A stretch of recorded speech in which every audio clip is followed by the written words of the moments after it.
Good evening, everyone, and thank you for joining us. I'm Paulo Salazar. We have an update now to a story that we originally reported back in September regarding the arrest of a Tallahassee woman in Madison County. Tonight, the sheriff reveals she had hundreds of stolen credit cards and other contraband in the vehicle.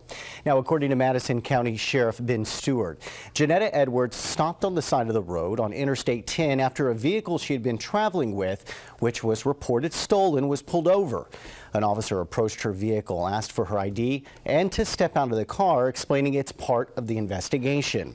Surveillance video from the officer's vehicle shows for nearly 12 minutes, the officer asked her to get out of the car, telling her she was being arrested for obstruction of justice and then resisting arrest, but she refused.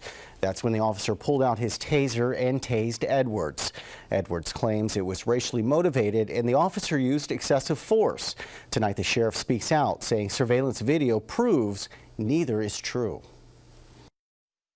The biggest part is the contraband of drugs, the guns, and all those things that she had in her car. And in my opinion, that's why she didn't want to get out of the vehicle to start with. But sadly, the officer took way too much time with her. Spent too much time trying to beg her to get out of the car just to avoid situations like this. He went above and beyond, and he's been portrayed as the bad guy. A jury found Edwards not guilty of resisting arrest, but she could face possible federal charges. Sheriff Stewart says that they discovered hundreds of credit cards and ledgers of other people's personal information, embossing machines, and magnetic stripping scanners.